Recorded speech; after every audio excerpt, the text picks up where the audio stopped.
Hello everyone, সম্পূর্ণ ফ্রিতে আপনারা এবার আধার কার্ড নাম ঠিকানা কারেকশন বা বায়োমেট্রিক আপডেট বা নতুন আধার কার্ড করতে পারবেন। বাড়ির কাছেই সব কিছু করতে পারবেন। বিশেষ করে বয়স্ক মানুষদের দূরে যেতে হবে না।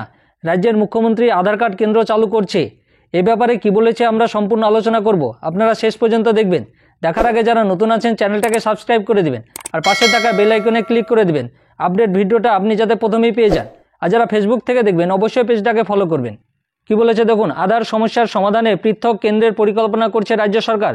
সূত্রে খবর, নতুন আধার, সেই কার্ডের সংশোধন এবং প্রবীণ নাগরিকদের আধার বায়োমেট্রিক সমস্যার সমাধান করতে রাজ্য জুড়ে প্রায় ২৫০০ নতুন বাংলা সহায়তা কেন্দ্র বিএসকে তৈরির সিদ্ধান্ত হয়েছে। মানে বিএসকে তৈরি করবে প্রায় ২৫০০, সেখানে আপনারা নতুন আধার কার্ডের সংশোধন ও বায়োমেট্রিক আপডেটটা করতে পারবেন, যেগুলিতে মূলত এই পরিষেবা দেওয়া হবে নিখরচায়, সম্পূর্ণ ফ্রিতে আপনাদেরকে আধার কার্ডের কাজটা আপনারা করতে পারবেন। এছাড়া গোটা রাজ্যে উপভোক্তাদের অন্যান্য সহযোগিতা নতুন আরও প্রায় ১৫০০ এমন কেন্দ্র তৈরির সিদ্ধান্ত হয়েছে। প্রশাসনিক মহলের মতে, গোড়ায় আধার নিয়ে রাজনৈতিকভাবে এই রাজ্যের আপত্তি ছিল।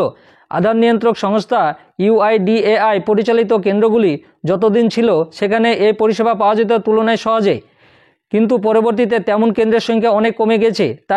শুধু তাই নয়, এখন আধার সংক্রান্ত কোনো পরিষেবা পেতে গেলে অর্থ খরচ করতে হচ্ছে উপভোক্তাদের। মানে এখন আধার কার্ডের সংশোধন বা নতুন আধার কার্ড করতে বা বায়োমেট্রিক আপডেট করতে আমাদেরকে এখন পয়সা দিতে হচ্ছে। সেটা হবে সম্পূর্ণ ফ্রিতে বিএসকেতে, সেটা আমাদের রাজ্য সরকার করা। যে নতুন বিএসকেগুলো হবে সেখানে সম্পূর্ণ ফ্রিতে হবে। অথচ এখন প্রায় প্রতিটি প্রকল্প এবং পরিষেবার আধার কার্যত বাধ্যতামূলক হয়েছে। শুধু কেন্দ্রে নয়, রাজ্য সরকারের সরাসরি ব্যাংক অ্যাকাউন্টে আর্থিক সুবিধাদানের প্রকল্পগুলিতে আধার সংযোগ করতে হচ্ছে। এই অবস্থায় পৃথকভাবে বাংলা সহায়তা কেন্দ্রের মাধ্যমে এই পরিষেবা নিশ্চিত করতে চাইছে নবান্ন। সূত্রে খবর, প্রথম পর্যায়ে ১০০০ বিএসকে চালু হচ্ছে জেলায়। সেগুলির কাজ প্রায় শেষ।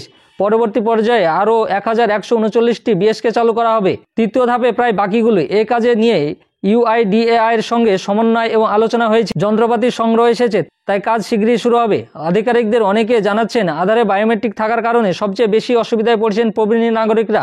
কারণ বয়সের সঙ্গে তাদের হাতের চামড়ার পরিবর্তন হয়, বায়োমেট্রিক মিলছে না। ফলে পেনশন সহ একাধিক কাজে বাড়তি ঝক্কি পোহাতে হচ্ছে তাদের। মানে সবচেয়ে বয়স্ক মানুষদের অসুবিধা হচ্ছে, কারণ তাদের হাতের বায়োমেট্রিকগুলো বয়স হয়ে গেলে উঠে যাচ্ছে, মানে পাওয়া যাচ্ছে না। তখন তাদেরকে আবার নতুন করে বায়োমেট্রিকটাকে আপডেট করাতে হচ্ছে। ফলে পেনশন সহ একাধিক কাজে বাড়তি ঝক্কি পোহাতে হচ্ছে তাদের। তাই এখন চোখ স্ক্যান করে বিকল্প যাচাই পদ্ধতি চালু হবে।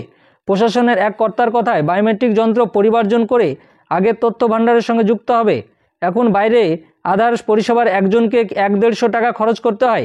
বিএসকে সেই পরিষেবা বিনামূল্যে দেবে। মানে বিএসকে সম্পূর্ণ ফ্রিতে আপনাদেরকে আধার পরিষেবাটা দিবে। প্রশাসনের দাবি, আগে প্রতি ২৮,০০০ জনসংখ্যায় একটি বিএসকে থাকতো। নতুনগুলি তৈরি হওয়ার পরে প্রতি ২০,০০০ জনসংখ্যায় থাকবে একটি করে বিএসকে। আগামী দিনে সব ধরনের আবেদনপত্রের সঙ্গে রেল এবং বাসের টিকিট কাটার সুবিধাও পাওয়া যাবে। বিএসকের মাধ্যমে কর্মসংস্থানের সৃষ্টির সম্ভাবনা বাড়বে। মানে বিএসকেতে শুধু আধার কার্ড আপডেট হবে না, আপনাদের সব কিছু আপনারা করতে পারবেন। রেলের টিকিটও কাটতে পারবেন, বাসের টিকিটও কাটা যাবে। যে বিএসকেগুলো নতুন ২৫০০-এর ওপর বিএসকে চালু হবে, সেখানে আপনারা সব কিছু করতে পারবেন। আধার কার্ড আপডেট থেকে এভরিথিং সব কিছুই আপনাদের সরকারি প্রকল্পের কাজগুলো হবে। বাড়ির কাছে আধারের সব কাজ হলে কেমন হবে আপনারা অবশ্যই কমেন্ট করে জানান। আর আমার এই ভিডিওটা ভালো লাগলে লাইক এবং শেয়ার করে দেবেন। আর যারা নতুন আছেন চ্যানেলটাকে সাবস্ক্রাইব করে দেবেন আর পাশে থাকা বেল আইকনে ক্লিক করে দেবেন, যাতে আমার পরবর্তী ভিডিওটা আপনি প্রথমেই পেয়ে যান। আর যারা ফেসবুক থেকে দেখবেন অবশ্যই পেজটাকে ফলো করবেন। ধন্যবাদ।